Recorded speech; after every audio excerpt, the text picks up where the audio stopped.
Isn't 666 just 18 though?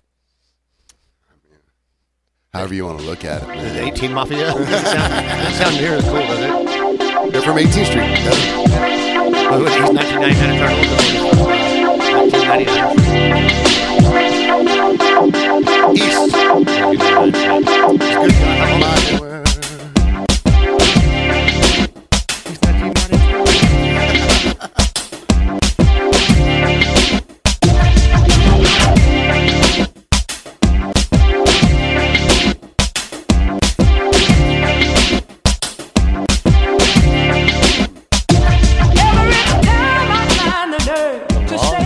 The long version. We're on a new system. We got everything's new here. We got a new setup. It's summertime. We're in our summertime best. I got my new short shorts on. I need a little modesty blocker here. Yeah. Though, No pockets, but your balls are hanging out. He put them on a little bit while ago. He was like, "No pockets." There's no pockets. That's what you get from ordering off Amazon. And he cut the tag off first. Yeah, it was right after I ripped the tag. Guess what these shorts don't have? Pockets. Pockets. Get you a fanny pack. It's time. You know what? It is time. It's also time to start what I think is going to be a great show because this weekend, like there was a lot of uplifting things. I feel really great. Been working out lately. We went and saw a movie. We had an outing together. Paxton left. Paxton left the island. But welcome to From Behind the Barcast, the podcast for bartending, service industry, drinking in general. I'm Paxton Eugene. The mayonnaise marauder Moses is across from me. And Sunset Kelly on the ones and twos. He's very back. He is very back. No kimono Kelly this week. So let's get right into it. Last night, Sunday, we record on Monday nights. My very last interaction, it started to rain a little bit. My very last interaction, there's a gentleman sitting over at a table. I knew I sort of recognized him a little bit. And he walks over and he goes, "Hey, man, listen, I'm a listener. And I know how you don't like meeting people, neither do I. Kind of awkward that way. I understand you very well, but I just wanted to come say, hey, thank you for the podcast. I listen while I'm driving the truck. I'm not going to dox what he does or anything." And I was like, we literally have the best listener community. And so it got me thinking, I was like, what we haven't done in a long time is open the show with our positive affirmations for the people that listen to us and show them appreciation for being there. And it was all set off by this gentleman. The last interaction leads to the best beginning. I'm not going to hit the button, but that would be the quote of the week. So yeah, so I shut the. I got a long one instead. I shut the flap. I poured 2 Bulletin Waters. I don't know if he drinks that or not, but he was drinking it, and I took it over to the table. I was like, "Thank you, brother. Thanks for being cool." Thanks for being cool, man. That's the thing. I got more on that in the second half. Yeah, people being that's cool. the thing, being cool, because typically most people are like, "Hey, man, you got a podcast?" Yeah. Cool. Do you like it? Oh, I don't listen. You need a guest? Yeah. And anytime someone's like, "I want to be a guest," you're like, "Oh, what was your last 3 favorite episodes?" Damn, now they know the secret. Well, they're not listening, so it's okay. Yeah, right. But so we're gonna pepper in some peppered appreciation. So picking a pepper, the first appreciation, Inferno hot sauce. We love you guys. I was wearing their shirt last night at work, and it was hot. The shirt or the weather? Both, because they're really good, thick shirts, very high quality. So if you'd like one, Inferno hot sauces. Another one, David Smiley, or David Miley is his real name. He did our logos, and he did both of them. He's an uber talented, amazing artist in Charleston, South Carolina. Look him up on Instagram and check his stuff out. Yeah, real good stuff. He did a poster for my old band for a Halloween show, and it was the Bird Lady? Yes. And she was in a cemetery, except it said Coda Monday Halloween show. I remember that one. Yeah. Yeah, it's sick. It's super sick. dope. Yeah. And then, obviously, Wayne and Shanda from Beer Label Society. Yes. If you like beer and you like labels, you should join that Facebook group. It's Beer Label Society. Yeah, they post cool stuff all the time. All the time. And I'm actually learning more about beer because of just memes on their stuff. And Wayne is the consummate pro at posting. Yeah. And it's always good content. And he'll post like the top 10 or 5 like contributors of the month. In the month, be like, hey, you're contributing some. He gives back with that. Yeah, exactly. Yeah. Some more followers. And we're going to pepper more in later. But to our community, thank you guys so much. If we don't say it enough, we do appreciate you guys listening. And especially with an interaction like I had last night. That just makes everything so much better. You know what a lot of places appreciate in restaurants is reoccurring like restaurant jokes and stuff you do to kind of keep the camaraderie together at work. You know, you work in, it's busy, people suck a lot. You know, you try to have some things in there.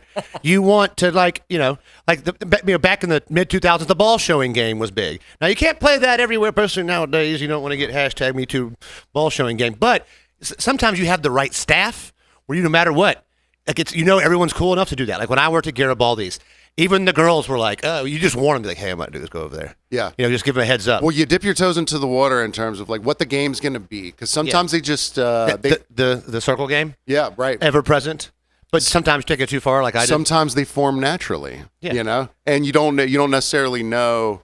You don't know it's going to become the thing that it's really not just a stress relief thing, but just like Celia was talking about them doing their Cairns and Darrens on Saturday nights. It's like team building exercise where no matter how hot or busy or angry or how shitty the customers are, if I walk up to you and put my penis and balls onto your hand and say, you just got dugged, the mood changes. It changes the mood. And you got to have the right staff that's down there. So like places I've worked with, some recently, some 5 years ago. Sure.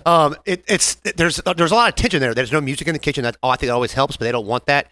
Like, yeah, they don't allow them. The kitchen doesn't want it, or they're not the ownership. They're not allowed to. Allowed to, and that can be distracting. I guess I think it helps kind of keep things chill, but they don't want people to hear it in the dining room. I guess. Sure. Either way, so I find ways to come up and break it up with a different person almost each time, and just kind of lighten things up. And I don't see a lot of people that work there doing it. They're all just so serious. And so they'll be serious, like all scrunched up, and I'm like, hey, and some stupid joke, and they're like, well, I'm not busy. I'm like, laugh at that. It's funny. Yeah. You need to laugh right now. Get a little smile going. It's exercising the comedy muscle. Like if you go into a situation like an angry kitchen. Yeah. So I want to shout out this girl Nicole I used to work with 5 years ago. She started this rumor at work. This guy that plays music on Friday nights there was my father. This 5'7" and 105-pound man was my father. Those of you who see my father or me, there's no way I could have came out of that man's nuts. She convinced the staff. This guy was my dad. The guitar player? The guy that plays guitar by himself was my dad. Even to the point where his nickname was Papa King. She's like, oh, Papa King's playing tonight. So she convinces a lot of people of this. And a few weeks ago, she got into it good. And a couple of different people were like, I didn't know it was your dad. I'm like, have you ever seen me speak to the person? No. Have you looked at him and looked at me? No. We're both white. You are about a foot taller than him, right? Yeah, a foot taller and almost double his weight. So my father had to have a health procedure done on Friday, and I'm telling this guy I work with named Chris, who used to be in the medical community, and about it, and he goes, wait, how does your dad play music up here on Fridays if he's got a bad heart? And I was like, huh? Wait. And I'd almost forgotten about the joke. It didn't land right away. Because he was so serious, and I was like, because he's not screwing with me. He's so serious. I'm like, God damn it, Nicole. God damn it. You told me that, and I was like, I love this girl. I do too. So much. And so I decide I'm going to get her back. And I formulate a plan on her night off. I'm like, tomorrow night, with some help of others, I'm going to get her. Now, at this restaurant, there's other restaurants in the family of restaurants. Again, it was a long time ago, like half a decade ago. And one of our current servers worked with what's now the general manager in the late 90s. I thought, hey, it'll be a fun rumor that they used to date. Because it's so long ago, the only way to affirm this is to ask either one of them. The GM's out of town, so she's off the board. He doesn't work until Sunday, off the board too.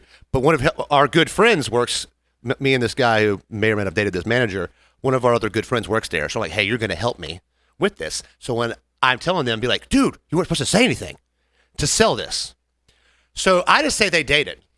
And with the help of two other servers, it went way too far too fast. All of a sudden, the kitchen, everybody, the bartenders, everybody but three of us knows. And I'm like, this is almost too much. So I go tell the director of operations this joke. I'm like, hey, it's funny. She goes, oh, that's hilarious. I'm like, so she goes, I almost said her name. The GM person, well, she'll think it's funny as long as she has a heads up. But you had to give her the heads up. Just because I was like, look, everyone, it spread like wildfire.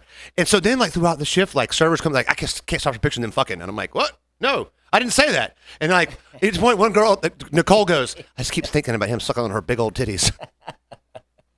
And I'm like, so I think it's funny, but it got so bad so fast. So that night, my other friend that works with us calls me and goes, I think this is a little much. It's gone too far, too fast.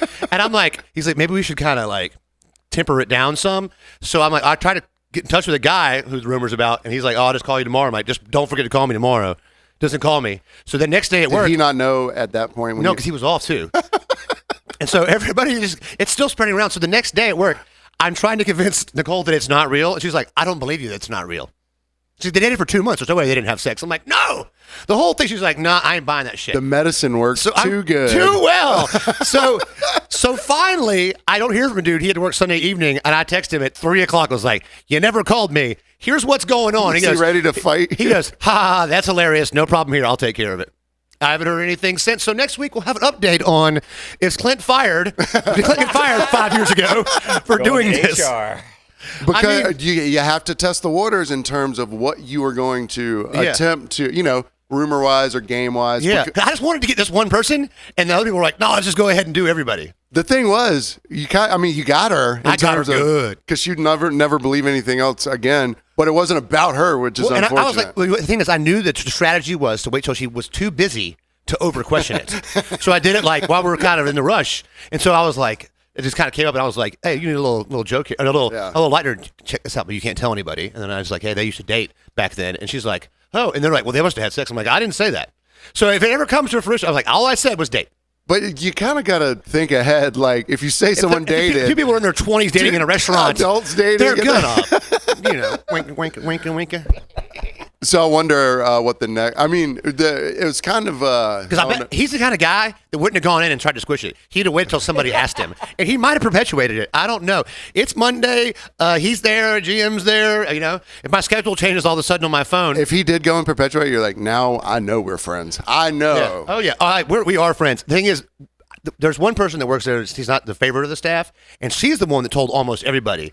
And they were like, "Maybe we should just let her burn for this." And I was like, "I don't like her that much, but like, that's not fair." Or is it martyr? Huh.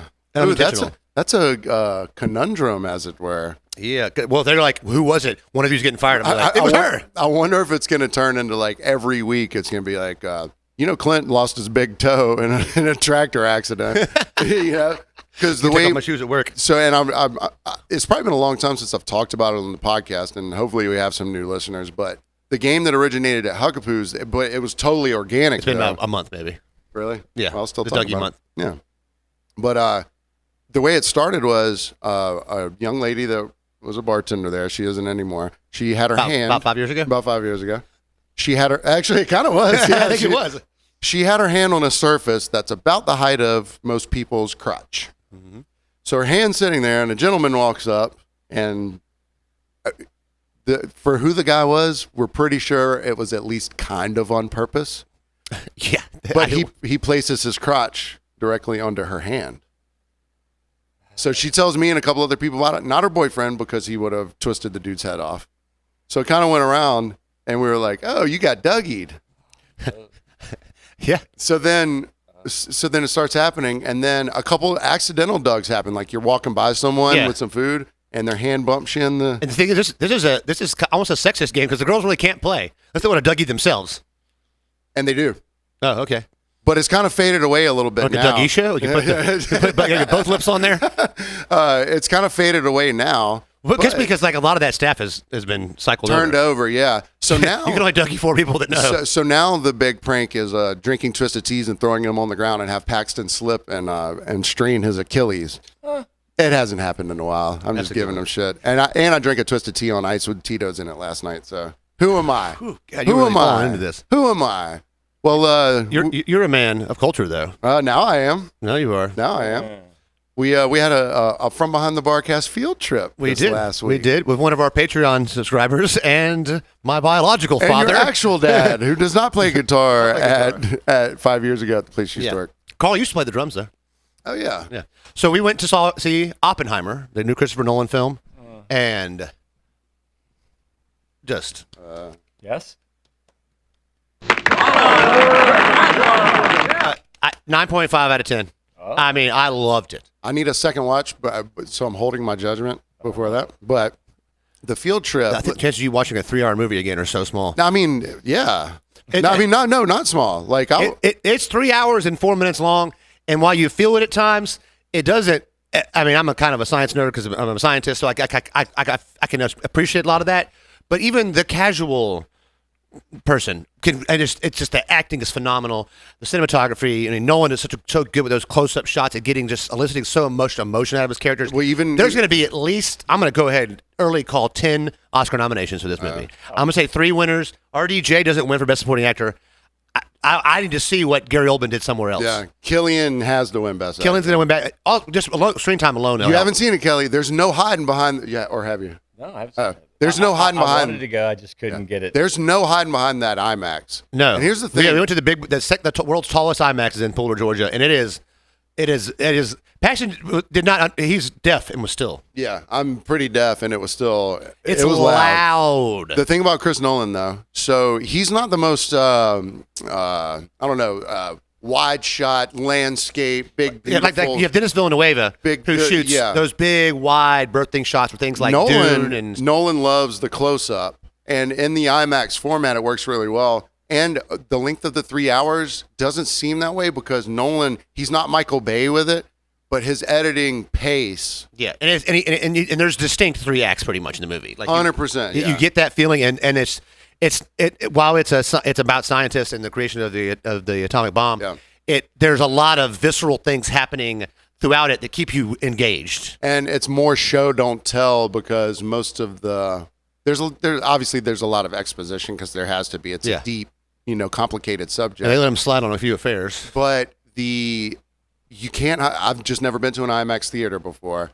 Paxton thought somebody was smoking in the theater. I thought someone was smoking in the theater. That's a remarkable thing. And then he thought somebody had a 3-foot tall pencil. Yeah, there's a pencil down in the bottom corner. I was like, who brought the giant pencil in here? Is that a husky? But you can't hide. Every minuscule facial motion is on there. So I had 3, and then we'll talk about the aftermath. But still within the film, I had 3 like pretty big takeaways. First was the use of silence versus like loudness. Yeah. So whenever they're getting ready to do the first test, there's the score. There are 3 disparate string sections, and they're all playing different tempos and different things thematically. And it's because it's based. And when they're showing that, there's 3. Like there's the people in the bunker, there's people out here and over here. So there's 3 different places where the main scientists are, and so each one's kind of got. Each one kind of represents a frenetic, disparate tension type of thing. Somehow these 3 scores, it's almost 3 separate scores happening at the same time. They finally merge, and when you're like, if you're listening to a song in your car, and the car in front of you's got their windshield wipers going, and you're trying to make it go to the beat. Yeah. You ever? Yeah. Oh yeah. Yeah. So or you're your own. You're listening to these 3 string parts, and you're trying to make them gel, and they finally do. When they finally, it's absolutely brilliant. Ludwig van Gorensen going to win yet another Oscar. When they finally converge, it clips to absolute silence. And spoiler alert: if you don't understand how physics work, sound travels about 20% the speed of light. So you see 10 miles away, and then you hear. So when you say lightning strikes, you can count it kind of and see how far away it is. So you're going to see the bomb, and unlike a lot of people do in movies, see and hear it all at the same time, which is not how that works. Yeah. And you've got this time, and they hit each sound gap, and they hit each big scientist. That sound gap felt. Here's the thing: there was 200 people in this theater. Ain't nobody moving. Wasn't a crunch of popcorn, a straw sliding. Everybody is just. Yeah. And that was one big thing at the end. Usually, in the movie, people start talking. No. Well, nobody saying nothing. Everybody just kind of walking. Yeah. But the polarity of how loud the bomb ended up being versus the quietness leading up to it. How did it look? Amazing. It looked really great. Practical effects too. He used a lot of dynamite, TNT, and stuff. But the thing was, they bombed another city in Japan. It was.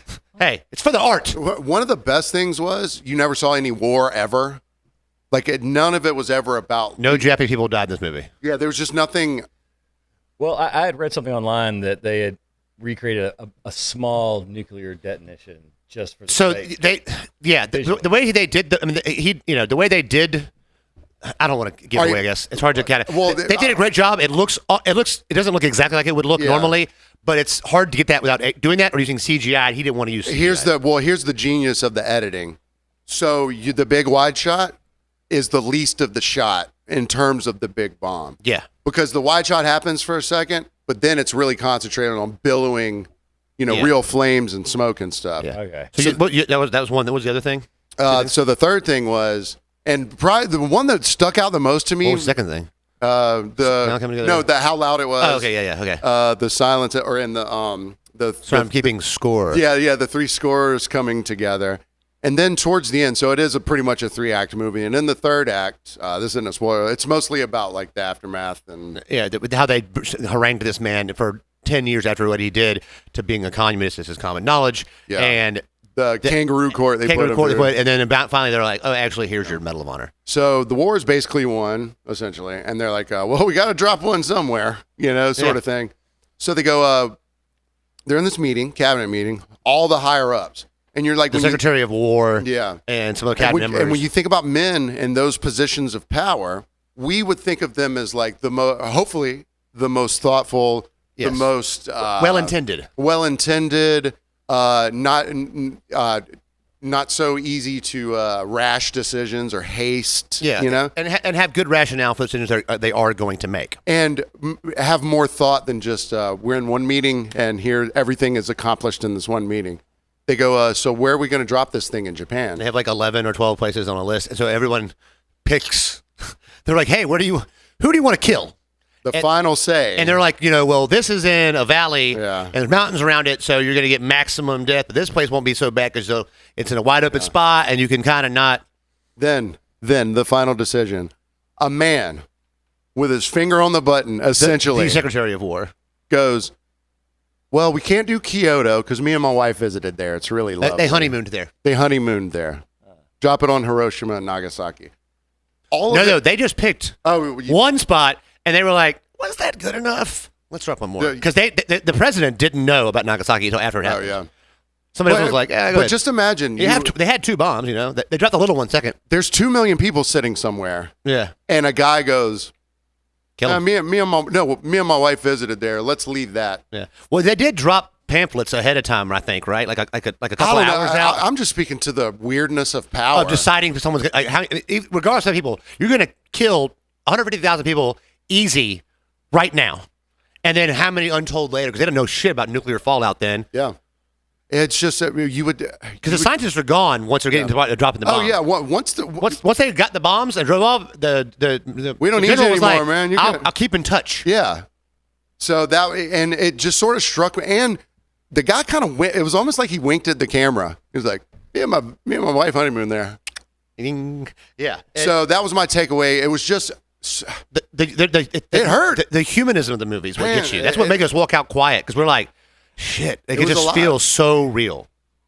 And it's a historical thing. I've delved into it more than some have. I think Pax is probably now an expert after the movie because he probably went on to 2 days of deep diving. But did. What he actually went on 2 days of was a hard stomach problem into a very strong diet. So do we have a life hacks with Pax from Yeah. this? So here's a life hack. Do you have a I mean, no, I don't want to hit the drop because I don't ever want to hit the drop again if it's for this. because Life you couldn't hack. drop. Exactly. So a couple weeks ago or a couple months ago, I had a life hacks with PAX, and it was if you go to the theater, which I haven't been to the theater since 2019. So when I get there, I'm like, big popcorn, let's go. I support big popcorn. I get the popcorn. Clint has already gone over and grabbed my straw. I knew where he was going, so I was like, I'm just going to get ahead of the game here and help him out. So he grabbed my straw for me because if you weren't listening to the episode, you take in the butter Yeah, whatever that is. dispenser. The plastic liquid dispenser. You stick your straw in there thing. so that you can. Yeah. Well, No, I did I'm it. not participating in popcorn eating. He's not eating popcorn. He's eating Chick-fil-A. I bought a Chick-fil-A sandwich. Shocking. So I load this bad boy up, and no one ate any of it except me. If this was the container, if you had just gotten the butter out, this is a 16-ounce cup. I'm gonna say most of the cup would have been butter. So you just kept hitting. I was like holding the straw, and I'm like, all right, I'm out now. I'm not helping anymore. Like you're going too far. I got to about hour 2 of the movie before I'd finished it. So I ate it all in 2 hours. Yeah. I feel fine during the movie. Mm-hmm. Get home that night. Ready to drop a bomb? I don't feel great, but I didn't feel terrible. I woke up the next day. I've never. And I was like, oh. And I had this assumption. Did you eat anything when you got home? Yeah, I ate Something healthy. I ate something that wasn't popcorn because I was like, I need to get something inside of me. So A couple sticks of butter. So I was like, this is basically an industrial strength lubricant. Yeah. I figured I'd be flushed. I figured the lines would be bled. The butter runneth over. The butter runneth into a gutter and stopped. I was backed up all of Wednesday. So much so. Well, you got to figure. All right, you've got this butter concoction, right? When it's coming out of the container, it's at a cooler temperature. And perhaps since it's not butter, unlike butter when it gets hot, it melts. Maybe this got hot inside your body and was like, nope.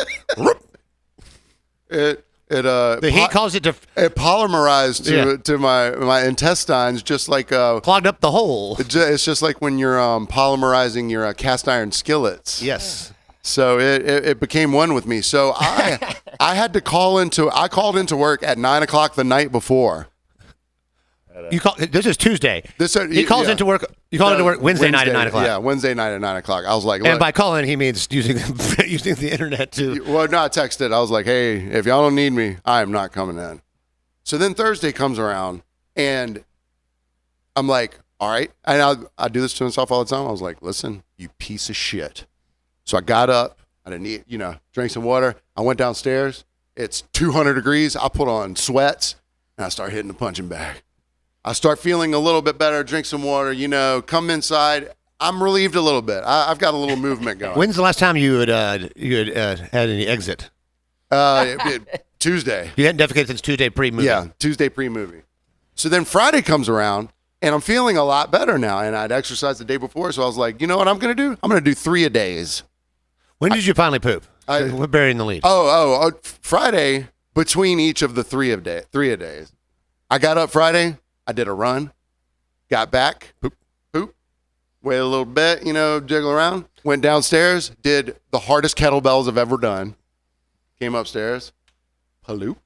I bet it made that sound too. It was fucking rock hard paloop. Started to take a shower. I was like, nope, I need a third a day. So then I went downstairs. I thought you meant a third poop a day. Yeah, and started hitting the punching bag again, and then blood vessels started popping in my hands. Jesus. I needed a chiropractor because I'd whacked my back out. So thank God you have that bidet though. Shut up. So Friday night I go to sleep. Still no. I go to sleep just fine. Bidet Friday night. Shut up. I'll hook it up one day. Friday night I go to sleep fine. Saturday I get up. I'm like, yeah, time to go to work. I could not even sit onto the toilet. Whoa. My hammies. So I lower myself down. So you went from working out about twice a week at a very low different. You know what I need to do? 3 a days at 42 years old. Yes. Still trying to process if I'm that. hurting, I go like today. I was working out. I was on my 40th pull up. It was like, ooh, bleak had been bothering me. I was like, I have a little bleak strain there. Did some stretching.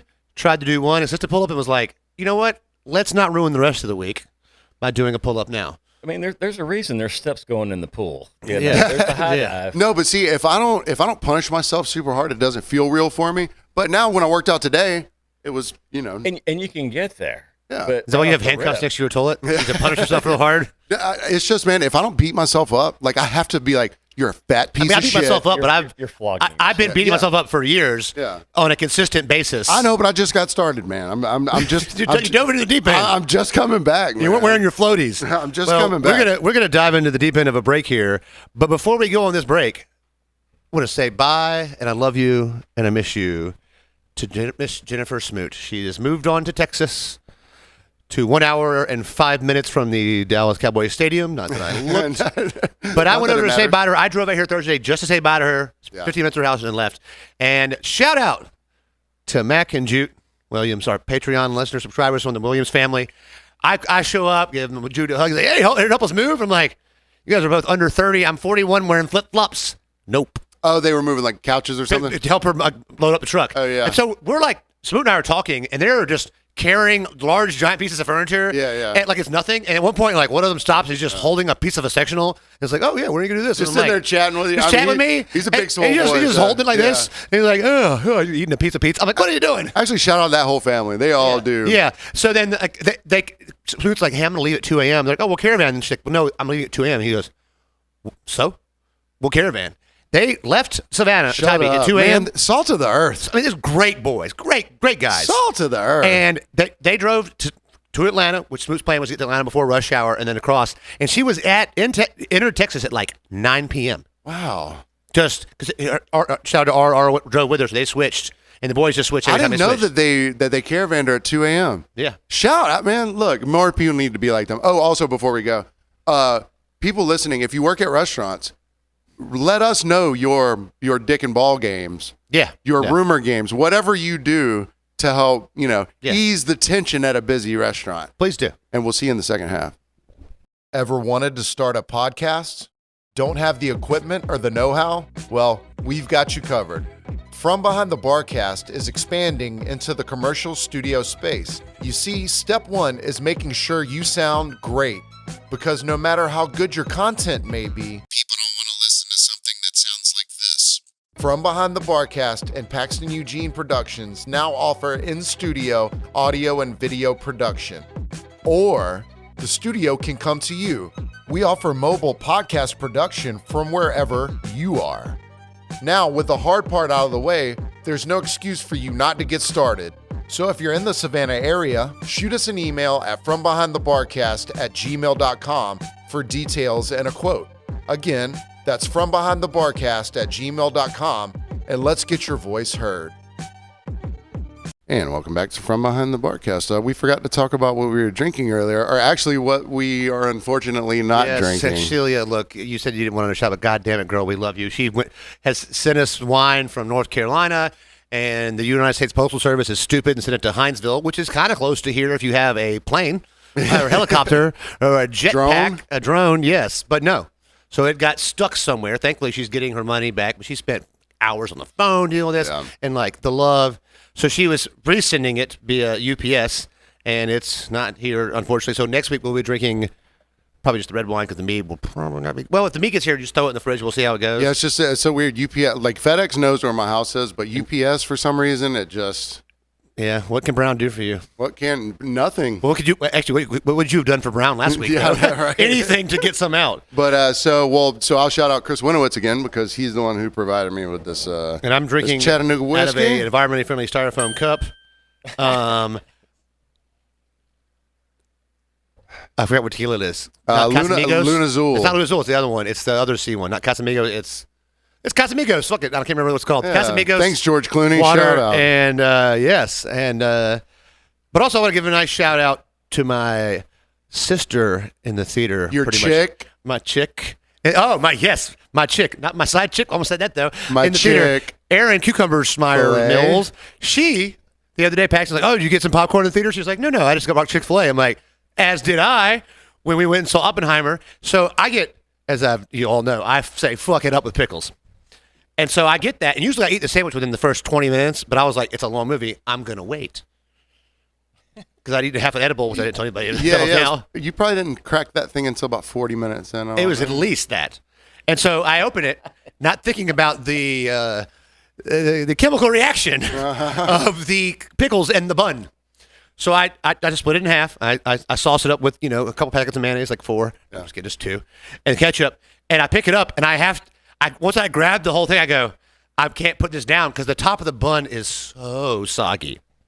Come on, pickle juice. Pickle juice, yeah. While I'm eating it, and I wear glasses, and I have these nice glasses I wear to play video games, watch nice movies, and at movie theaters. They're very big, wide glasses that I have them just for this.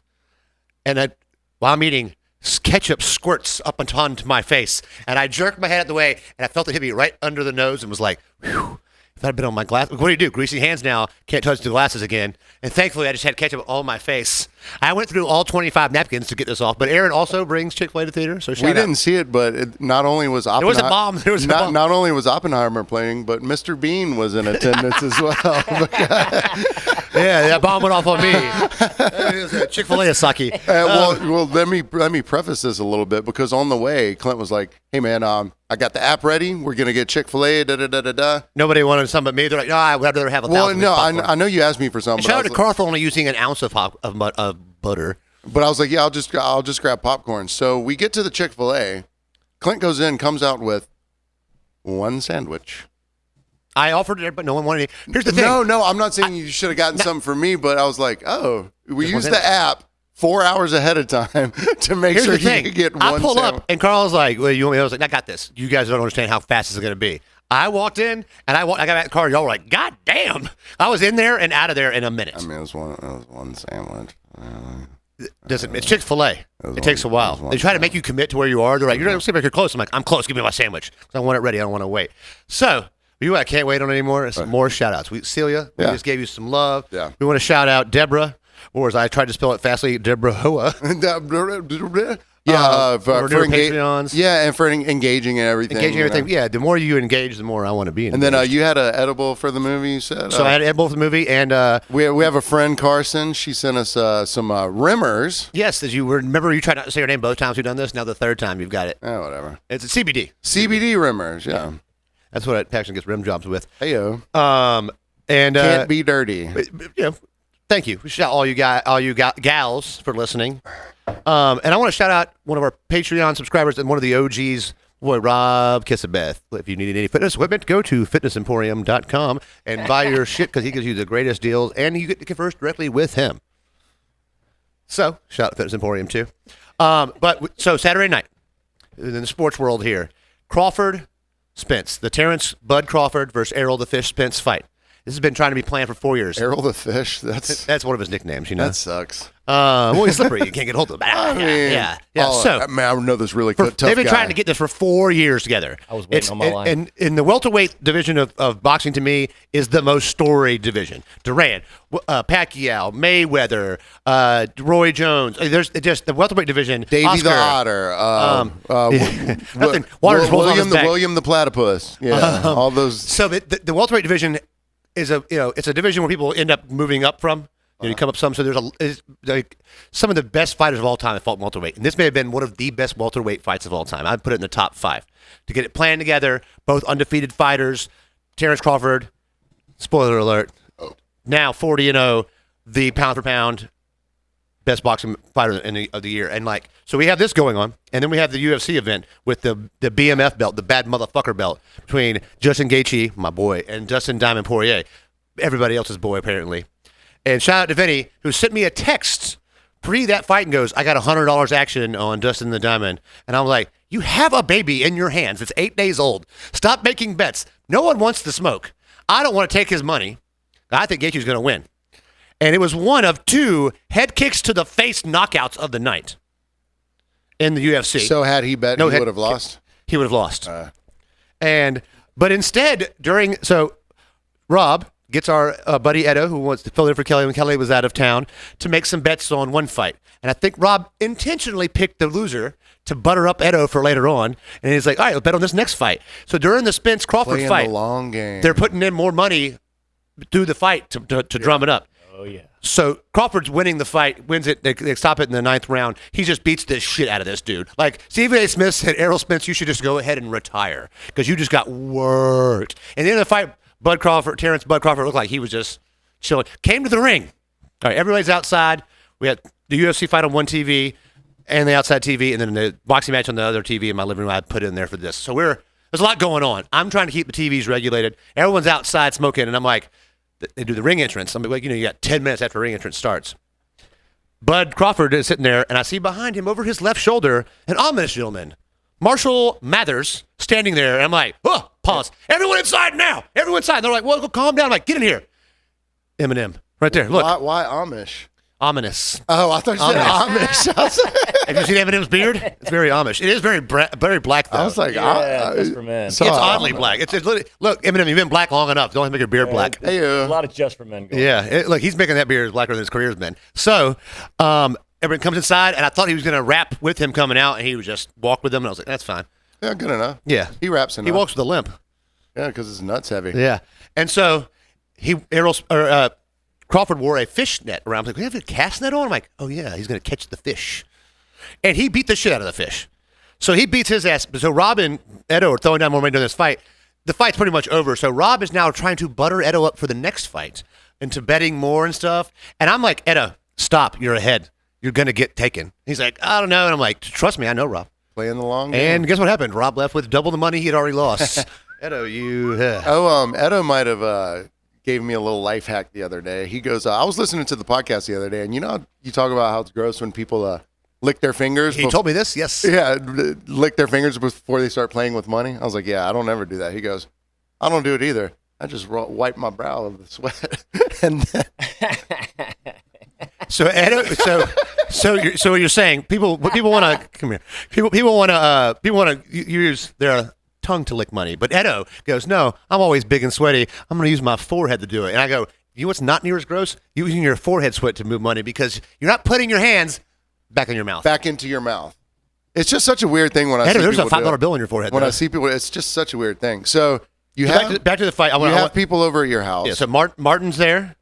Ex-guest of the podcast, my boy Terry, who is probably not listening, but if you are, Terry, thank you for the Nick Diaz Pride, like an action figure from like 5 years, it's an action figure from like 20 years ago, and Nick Diaz was in Pride for one fight. He found it at like a novelty store and brought it over, and I was like, well, look at this little thing. It's like a wrestling figure or something? Yeah. Arms move. He's got a haircut that looks like Bruce Lee screwed Nick Diaz and Bruce Lee had a kid. Anyways, so Martin's there, and Martin, you know, if you know Martin, likes to smoke marijuanas. Oh. And Martin starts going, you know, I'm having some short-term memory problems. I can't remember this and that.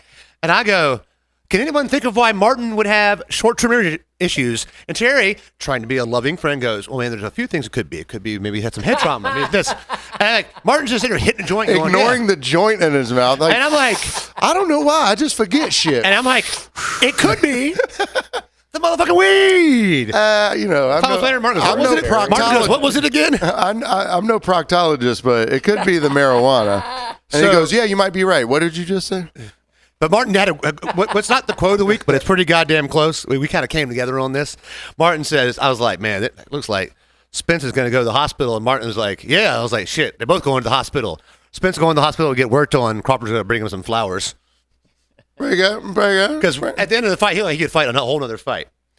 But speaking of fights you don't want to fight or you do want to fight, sometimes in restaurants and bars, we forget that some people don't ever get to go out. They don't have the money. They've not had they were raised in a poor home. They've not had to experience upper dining or just generally going out a lot. Some people only go out once or twice a year.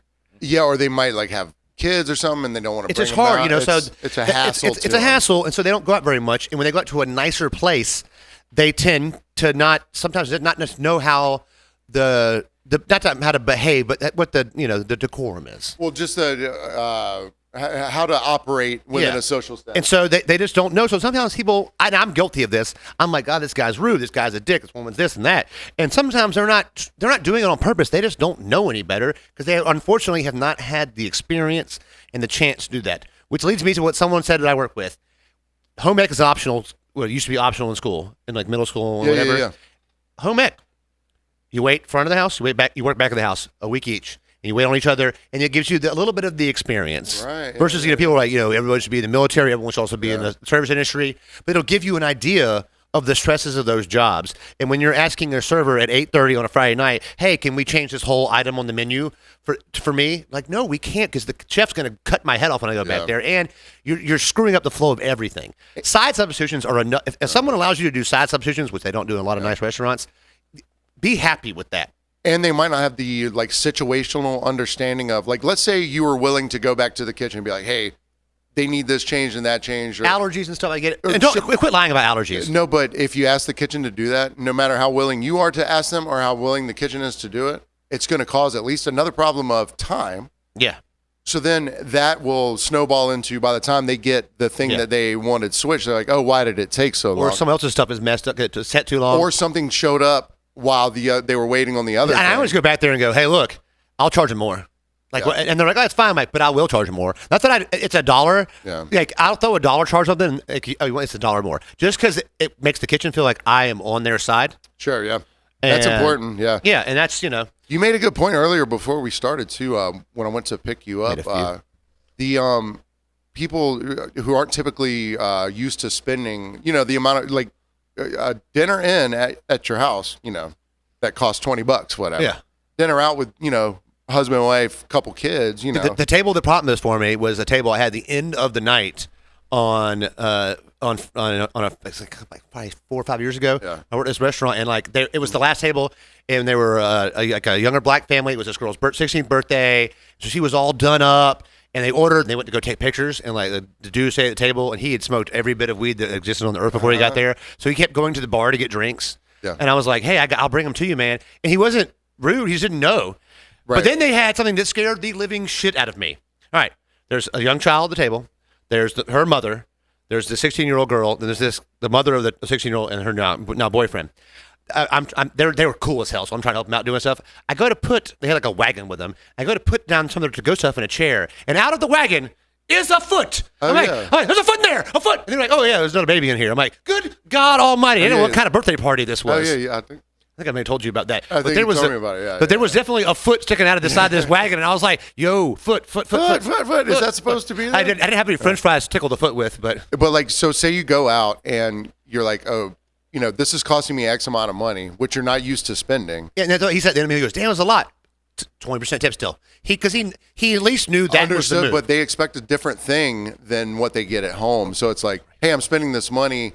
I should get something this fast or whatever. Yeah. But and they asked for a lot of extra. But I was this girl spending her 16th birthday with her family and not her friends, and so I'm like, I'm gonna make this girl's night. Like she's like, I want lemonade. I was like, you want some strawberries in there? Like I'm just trying to make everybody. And they were cool. Yeah. And I all of a sudden got slammed at the end of the night, and like it's amazing how fresh my memory is from 5 years ago, right? Oh, it's crazy. Like those strawberries were crazy. But like I wanted them to have a good time, and they had a blast. Yeah. And like that's. The money's important too, but that's important also, especially because they weren't being rude; they just didn't know. Yeah, they did. And like what half of them knew, and the guy just didn't know. Yeah, I had last night, Sunday night, a group of probably like 8 16-year-olds ish, and they walked in, and for a second I was like, are they going to try and get booze? Because they looked of the age where it's like they might give it a shot. They might try and give it a shot. I like when there's 8 of them and one of them's got a fake ID. Yeah, I know, you're right? like, oh, can I get 9? Aren't you wearing your school uniform? 9 vodka you have your leather jacket on. So they come up and sit at the round part of the outside bar because we were pretty busy. There's no place else to sit. So I let them marinate for like 5 minutes because I didn't know if they were going to wait on a table or not. You want them to be ready too. Yeah, exactly. So after about 5 minutes, 2 representatives came up. Mm-hmm. They're like, hey, we just want to grab 2 Cokes, 2 waters, 2 sweet teas, and 2 pizzas. All right, I like you already, representative. I was like, hey, come on. Yeah, let's go. So I make them all their drinks, and they go, hey, listen, it's going to be on 2 tickets, 1 pizza on one and 1 on the other. I was like, yeah, okay, cool. Uh-huh. So, they're already like, it's nice. I'm like, oh, 16-year-olds. Like, they kind of got it together. About 10 minutes in, we're pretty busy. And they go, hey, we were just wondering if the pizza was ready. And for a second, I wanted to be like, listen. But I was like, hey, look. They don't know how long a pizza takes to cook. Exactly. So I was like, look. It's not delivery. It's DiGiorno. I was like, look, it takes a while. We're kind of busy right now. I'm sorry. I'll grab you some more drinks if you want it. And I'm starting to see that they're not being rude. They're just not used to understanding. They just don't know. So I was like, can I get you some more drinks? They were like, oh, yeah, that would be great, da-da-da-da-da. So then for the rest of the interaction, their pizzas finally came out. They were ready to pay. When they were ready to pay, they asked for a box. And it was 100% tip on both of the tickets. Damn. You think they talked about that, or they just did it? No, I think it was just because I had this perception of them. Number one, if you're 16... Usually, and there's no parents around, there's no one to wrangle it. Was it cash or credit card? 1 cash, 1 credit card. Because the cash thing, kids are like, my dad gave me $100 to spend on food. Yeah. I'm coming home 40 that's for weed. Yeah. Sorry, waiter, to bill $58. Yeah. I was never that kid. Guilty. Ever. But yeah, so prom. But for that 1 second, and I, instead of being my typical stank, I was like, hey man, look around. I didn't say look around, but I was just like, we're kind of busy right now. I promise, like, I won't keep it from you whenever it's ready. I'm holding it back here. I'm definitely not going to hold it back. Unlike, and they were amazing. Unlike the gentleman who walked up to me right before that, and he goes, I need a Bacardi and rum. Oh, that's worse than Tito's and vodka. I looked around. I was like, there was nobody near him for you to be like, who else is hearing this? And I go, I'm sorry. Say it really loud. Can you yell that at me? I'm sorry. One more time. Bacardi and rum, man. I was like, okay. You want the Bacardi on the bottom or the rum on the top, right? Nice. But some people come at you with things that you can't do. Like when this old lady, she goes, I'll have a double crown on the rocks. I'm like, this is going to be fun one way or the other. First table of the night. I'm like, we'll see how it goes. Oh, wow. First table. Love it. Love it. All right. She goes, I see, I don't see any baked potatoes on here. Does that mean you don't have French fries? I'm like, those two things don't mean the same. We have French fries, as it says here, and here. All right. Well, I'd like a baked potato, though. I'm like, we don't have baked potatoes.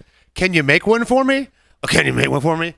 Do you have any idea how long it takes to bake a potato? Have you ever seen The Martian? So I said, it takes a long time to bake a potato. She goes, we're in no hurry. I'm like, no. We don't have them either.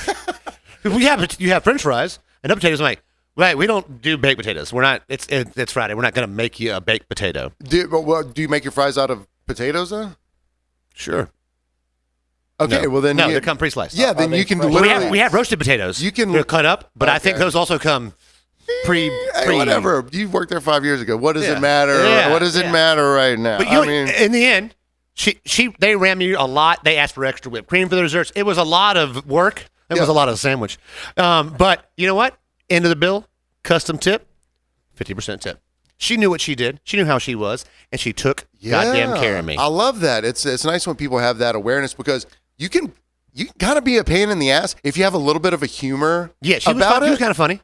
If you're kind of giving me shit and like, when she ordered her, she goes, "I'll just have a single this time on the rocks. I'm not supposed to be drinking it all." I'm like, "I'm supposed to be drinking. I'll have two and a half I'm pounds going of to cut it down to just. But you know what she actually was not at any point in time ever? What would that be? Oh shit, it's the Karen of the week. It's the Karen of the week. Ah shit. In keeping with the theme, it's kind of, I think Clint is going to be a bit of a redemption, Karen. I will. It's, Mine won't be, so we're going to go ahead and let Clint get this. It's a quick and easy, baby. All right. I'm working at this restaurant outside somewhere, sometime in the last half decade. Yeah. Don't do it to me. It was hot out there. No. Yeah. So I don't have to do this, but I walk by the host stand. There's no one at the host stand. There's only one host. There's usually two. This one person's working their ass off. So this woman standing there, we'll just call her Karen because that's what the fuck she was. I go, hey, as I'm approaching, I'm far away. Hey, have you been helped? I just want to get this interaction over in the time it takes me to get to her in the door. No, I've not. I'm like, well, the host is really busy. We only have one today. Give her a minute. She'll be right with you. Well, we want a table 4. I'm like, that's fine. I'll be right back. I'm not going to come back. So I go inside. I come back to this outside table about 10 minutes later. She had been gone, but I see her like, hey, did you get help last time? She goes, I did, but we want a table right now. We got paged. I'm like, oh, she goes, we want that table over there. I'm like, oh, that server's really busy to clean the table. I was that server. I'm at the table, and I can tell you're a fucking cunt. I'm not doing this. She goes, well, we want that table. I'm like, well, you can get this one or this one. She goes, no, we want that one. I'm like, you're just not going to get the table. I'm sorry. I want world peace, but I can't get it. So I catch the hostess on the way out the door. I'm like, hey, FYI, she cannot sit at 54. She goes, done, gotcha.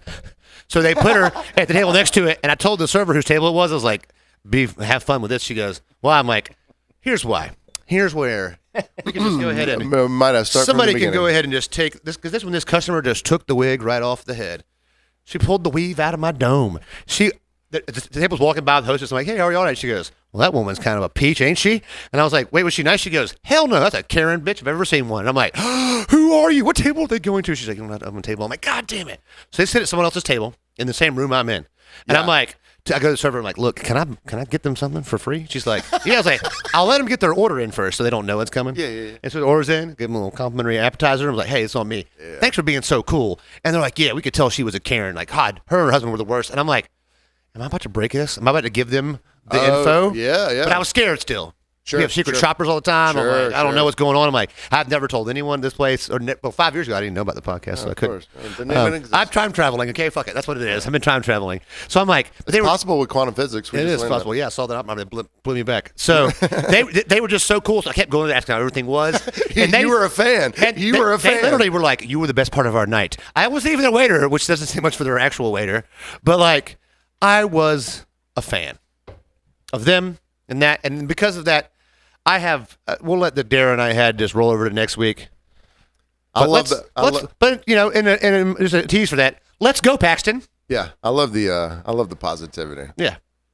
So, now this didn't happen at work. But it happened in public, and it sort of goes along with the situational or social awareness of people when they are in public, in a public setting. So I go into my local convenience store the other day, which I do a couple times. And it's a very day convenient for sometimes. you. It's literally like 2 blocks away. And I get in there, and I see there's 2 cash registers. And I see at the left cash register, there's some stuff.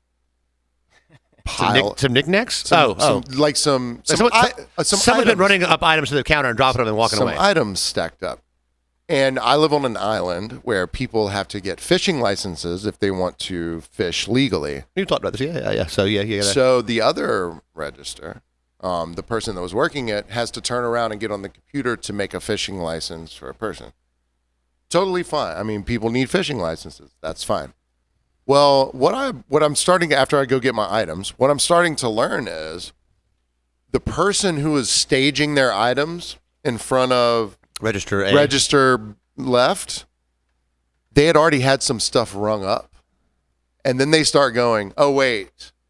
So it's a convenience store, so there's a plethora of items you can get in there. What are they buying? Motor oil, chips, and drinks? It was a hodgepodge of the most random shit. So I see them, very big lady, just traipsing through the store. The girl at the counter looked at me. She was like, she emoted to me that she had already started ringing stuff up, that she would have to unring it for me to, and I wasn't in a hurry, really. And you're like, hey, wait a minute. And this is starting to be content. So then the lady over here, how big is she? Like one piece bathing suit big? Yeah, it would be more than one piece. It's a 2-piece, one piece? Yeah. So then the lady over here that is getting the fishing license, she obviously has began noticing that people are starting to pile up behind them. I look out the door, and I'll put the picture up later. It'll be easier. This guy comes walking in. This guy comes walking in from his truck. I'm sorry, he's not walking. He's waddling in. It was his gait like. He's in his hand, he holds a giant sandwich. Now, he looked famished and peckish. From that, it was a lot of sandwich? The motherfucker walks in. I think he's going to be the voice of reason for his wife. Like, hey, honey. Anyone exiting a car still holding sandwich is quite an adventure. Opens door, bites sandwich, walks up to his wife. He's like, mouthful of food. How's that fishing license going? She goes, oh, it's fine. And I think he's going to turn and look at the line, the pile of people. No, does not regard any of us at all. Just shredded lettuce falling on the floor. It is disgusting. The sight of this man. Maybe that's why I worked out so hard last week. The sight of mayonnaise this man. motivation. Now listen. My dad was in the Vietnam War. I know a lot of vets. Can you imagine what kind of hat this guy had on? Oh yeah. Can you imagine? All right, just keep that in your mind. Okay. So I'm looking left again.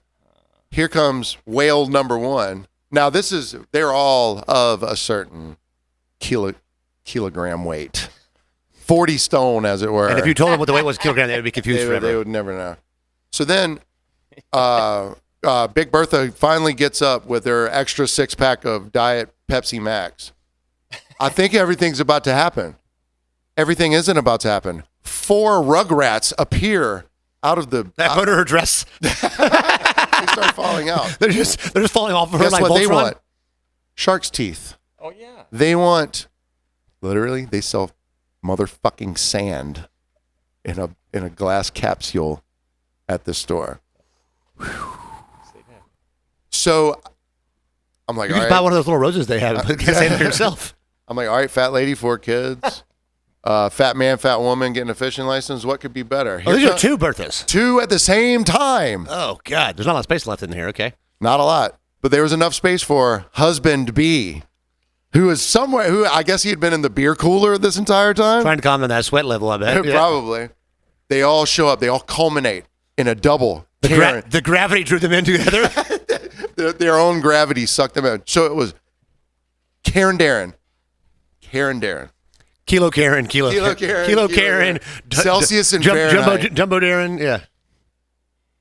Fishing license Karen gets done. She turns around. I think she's going to go, oh, I'm sorry, you guys. This bitch turns around. She's like, Dave, why is everyone staring at us? She literally turns around and goes, Dave doesn't have the sandwich. It's not Wendy's Dave today. hasn't finished it yet, surprisingly, because he looks like he could take down a sandwich. Like, you ever seen Coneheads? Yes. Like, Yeah. Take down a hoagie. turns around like we're the goddamn problem. So then, You're so much better than me, though. At this point in time, I'm not interacting with them.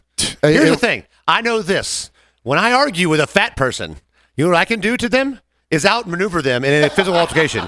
I'll get them in a wide space. It's going out. You want to go outside? Let's go outside. In the middle of the parking lot? Oh, they're just going to get hit by a car, so I'm just going to move.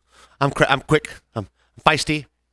I can last more than 10 seconds in a small gate. I'm not done.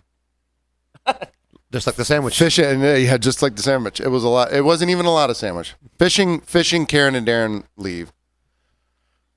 I didn't catch anything. It is time for Kilo Karen to pay the dues. Yeah. We do not take EBT. For fishing licenses? No. For truly Oh, for alcohol stuff. Yeah, she knows that. 60% of the items that she was getting, they do not take EBT for. Luckily, fishing license Karen and Darren had walked, so I was able to go up to and literally buy my iced coffee and my pack of cigarettes. And then I went to work. Did one of them waddle in? I went Let's to catch a goddamn fish. I went to work and I was like, I motherfucking hope if there's if there's a deity up there somewhere. I legit want to send people that I hate to Hugaboos and be like, what are you doing tomorrow? You be on timing? I'm working I'll go up there and stand behind the bar just to be like, nah, fuck off. Like, you were so mean to me yesterday, you can't get shit today. But you know what you can get today? What's that? When you're sitting over there, What's that? is a nice little quote of the week. It's the quote of the week. Could not have had a better time. Yeah. Sitting over. So the other night, I'm in a place. I'm not going to divulge where it is, but a friend of a friend is not. She's an older lady, about 800. She's sitting over there while everybody else is working in the kitchen. She goes, "Well, God damn it, I'm sorry. I'm just sitting over here like I got cotton in Augusta." I'm sitting over here like I got cotton in Augusta. Now, Kelly, you're from Augusta. Man, What does that mean, Kelly? What does that mean? Doesn't sound good. Okay, so Doesn't sound good, does it it? didn't sound good to me. I took it in one direction, but apparently the meaning the of- etymology. So I said, excuse me, to make her repeat it, that I'm sitting over here like I got cotton in Augusta, which means a term used in coastal Georgia, especially the Brunswick, St. Simons area, to mean a person who is ridiculously rich. This is on Urban Dictionary. Have you seen Giant's Mustang? Yeah, he must own cotton in Augusta. This was from 2010.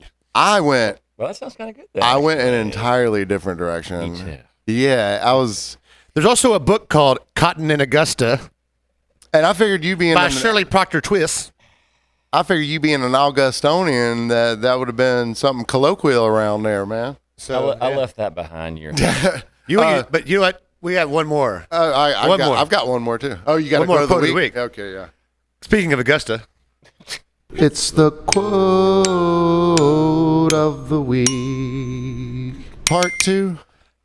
I'm a soft 11 and a half and a hard 12 from Cocksmith Kelly over there. Cocksmith Kelly over here. Talking about shoe sizes, and he goes, I'm a soft 11 and a half and a hard 12. And my neck about broke. I was We like, both perked up and we were like, well, let's find out, bro. he undersold. So So I don't have a quote of the week, but I have a sort of like an interaction of the week because it really warmed my heart that this idiot couldn't get a quote of the week we're going to out. talk about Mike. Okay. Yeah.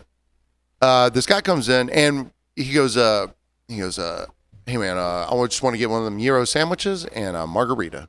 Yeah, let's do it. Seemed like an okay guy, a little short. Mixing cultures, right? Mexican and Greece. Yeah, see. So someone ordered next to him comes Okay, a up. greasy Mexican. Someone comes.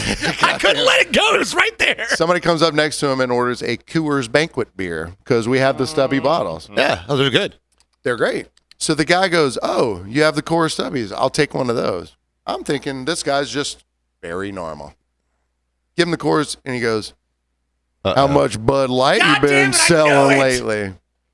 So, And yeah, obviously this is so old hat for me. It's not even annoying anymore, right? I started lying a lot. Oh yeah, like more than ever, brother. So he goes, how much Bud Light you been Comes the selling? free strap on. I was like, I don't know the normal amount. Why? No, I bet that just,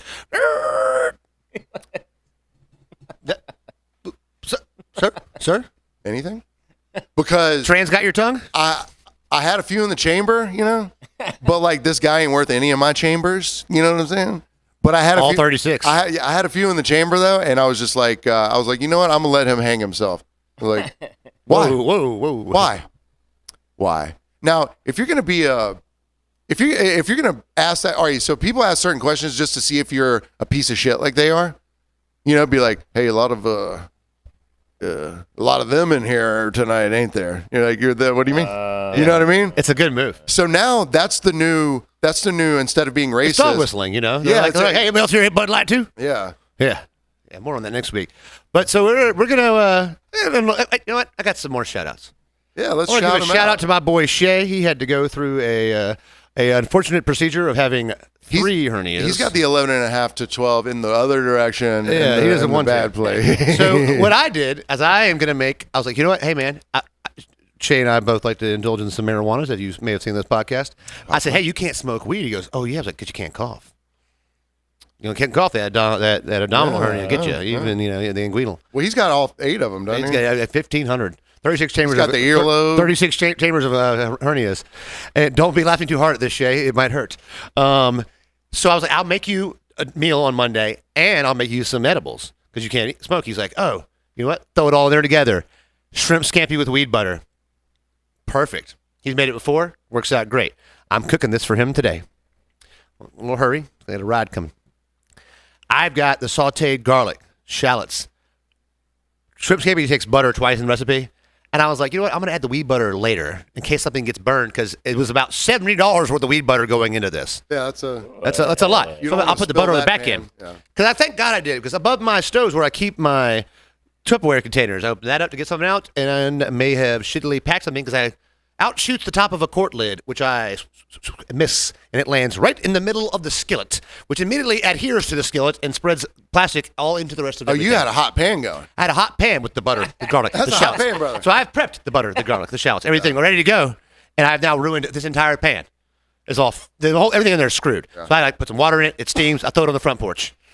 New pan started. Let's get going. I'm now 30 minutes behind where I want to be. I forget about the pan.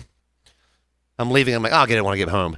And while I'm gone to Shay's house, some solicitor walked up, stepped over the pan like it wasn't there, didn't even look at it. Like everybody's front porch has a pan full of burnt shit on it.